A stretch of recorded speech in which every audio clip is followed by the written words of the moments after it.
Bienvenue sur notre chaîne News Actualité Afrique dans cette vidéo où nous allons aborder une actualité qui secoue le monde des médias au Cameroun. En effet, le ministre de la Communication a récemment accusé des journalistes camerounais d'influencer le cours de l'enquête sur l'assassinat du journaliste Martinez Ogo.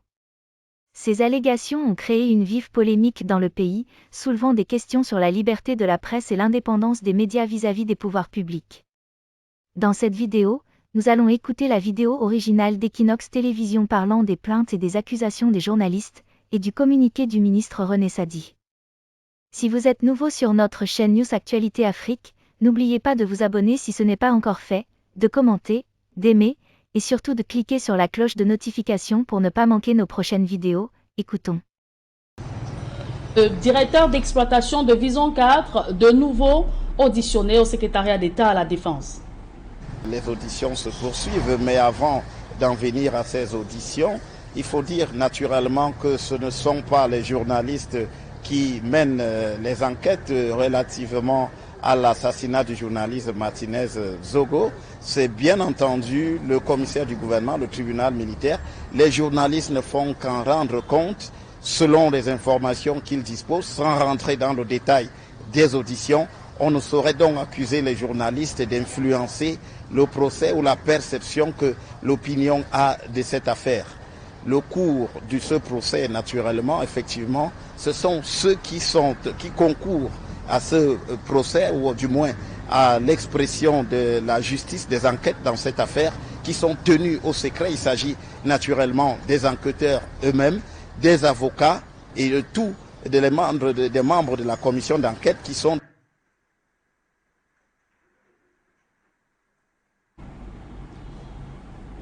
Guy Zogo et Joël Essenguer en direct de Yaoundé.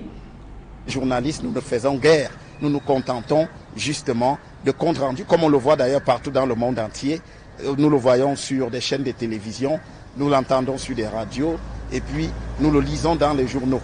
Donc le Cameroun ne saurait lui faire exception en la matière. Alors, pour en venir maintenant aux auditions de cette journée ici, au groupement territorial de la gendarmerie, où nous nous trouvons, c'est Jean-Claude Fouda Abega, l'un des proches, le directeur d'exploitation de Vision 4 Télévision, qui était ici, attendu ici devant la commission mixte ce jour. Il y est passé.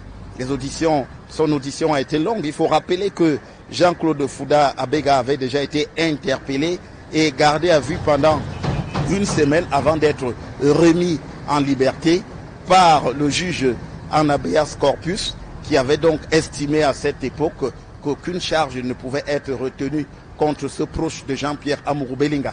S'il a été rappelé, c'est que les enquêteurs estiment qu'il y a de nouvelles questions qui peuvent lui être posées effectivement sur un certain nombre d'éléments qui sont nouveaux dans cette affaire. Mais on parle également de la nounou qui avait été interpellée il y a quelques semaines aussi, qui doit répondre devant les enquêteurs d'un certain nombre de préoccupations qui portent entre autres souvent sur la dissimulation de certains éléments qui auraient pu permettre aux enquêteurs d'avancer rapidement, mais ce qui n'a pas toujours été le cas dans cette affaire. Certains proches de Jean-Pierre Amourou Belinga étant donc à cet effet interpellés par la commission d'enquête pour qu'ils puissent justifier cette attitude.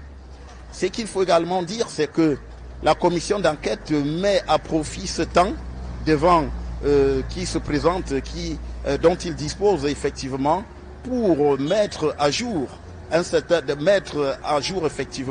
mettre en ordre, on dira même, un certain nombre d'éléments dans sa démarche. On a entendu les avocats de Jean-Pierre Amourou Belinga se plaindre d'un certain nombre de manquements, d'un certain nombre de règles qui n'avaient pas été respectées, et la commission composée de la gendarmerie et de la police s'emploie effectivement à mettre en ordre tous ces éléments qui, une fois qu'ils seront de retour devant le commissaire du gouvernement, puissent être pris en compte sans qu'il ne plane sur cette procédure une menace, effectivement, une menace de remise en cause ou une menace d'annulation de tout ce processus qui a été mené jusqu'à ce jour par la commission d'enquête, qui a procédé effectivement à des perquisitions ainsi qu'à des arrestations où les conseils à propos desquels les conseils ont parfois eu à redire, mais la commission travaille effectivement à remettre tout cela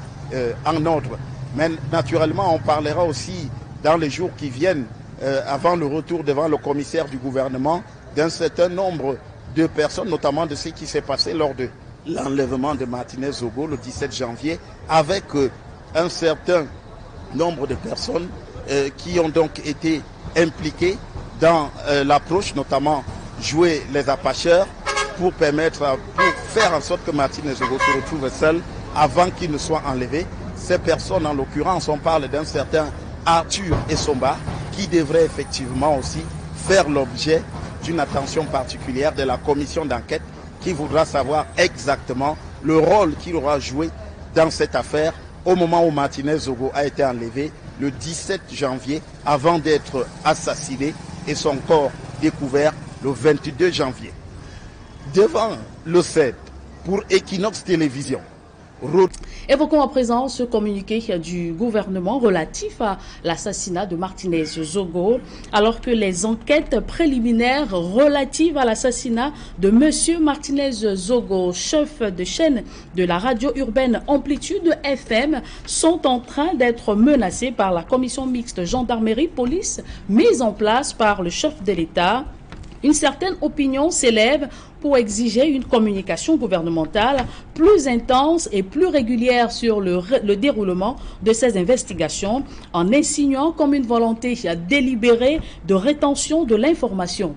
À cet égard, le ministre de la Communication tient à rappeler que depuis la disparition de M. Martinez Zogo, 5 interventions publiques par la voie de communiqués de presse ont été faites par la présidence de la République et le gouvernement pour condamner ce crime odieux, assurer aux uns et aux autres que les procédures en cours permettront d'établir l'identité et les responsabilités de toute personne impliquée dans cet assassinat, redire tout le soutien du chef de l'État à la profession de journaliste ainsi que sa détermination à continuer son combat en faveur de la démocratie et pour le primat de la justice.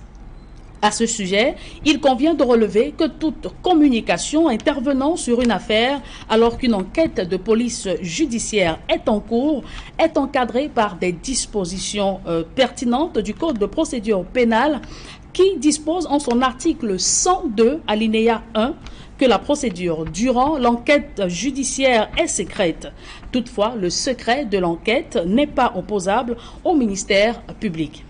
En outre, l'alinéa 3 du même article réserve aux seuls officiers de police judiciaire la possibilité de publier, après visa du procureur de la République, des communiqués et documents relatifs à certaines affaires dont ils sont saisis. Et dans ce cas précis, les dits communiqués et documents doivent être publiés par les organes de presse sans commentaire, sous peine des sanctions prévues par la loi, en l'occurrence les articles 169 et 170 du Code pénal qui condamnent à des peines pénales celui qui relate publiquement une procédure judiciaire non définitivement jugée dans les conditions telles qu'il influence même non intentionnellement l'opinion d'autrui pour ou contre l'une des parties. D'ailleurs, la commission d'une telle infraction par voie de presse constitue une circonstance aggravante au sens de la loi. En tout état de cause, les restrictions sus-évoquées s'appliquent au contenu des communications liées à toutes les procédures judiciaires en cours, de quelque nature que ce soit, ainsi qu'aux investigations y afférentes. Le gouvernement de la République n'en est pas exempté, tout comme l'ensemble des médias qui, de ce fait, sont tenus au respect scrupuleux de ces dispositions de la loi. En conséquence, le gouvernement de la République exhorte l'opinion publique à davantage de mesures et de responsabilités et entend réitérer ici, une fois de plus, sa détermination à tout mettre en œuvre pour la poursuite sereine des enquêtes prescrites par le chef de l'État sur l'assassinat de M. Martinez Zogo et dont les résultats seront connus en temps opportun. C'est un communiqué signé du ministre de la Communication, René Emmanuel Sadi. En conclusion, cette affaire met en lumière les défis auxquels font face les médias et les journalistes dans certains pays en matière de liberté de la presse et d'indépendance. Les accusations portées contre les journalistes camerounais sont graves et doivent être examinées avec sérieux. Toutefois, il est important de noter que les médias et les journalistes jouent un rôle crucial dans la lutte contre la corruption et la défense des droits de l'homme. Il est donc essentiel que les autorités respectent leur liberté et leur indépendance pour permettre la poursuite de leur travail. Nous espérons que cette situation sera résolue de manière juste et équitable, et que les journalistes camerounais pourront continuer à travailler sans crainte de représailles. Merci d'avoir suivi cette vidéo, n'hésitez pas à partager vos commentaires et vos réflexions dans la section commentaires ci-dessous. Si vous êtes nouveau sur notre chaîne News Actualité Afrique, n'oubliez pas de vous abonner si ce n'est pas encore fait, de commenter, d'aimer, et surtout de cliquer sur la cloche de notification pour ne pas manquer nos prochaines vidéos.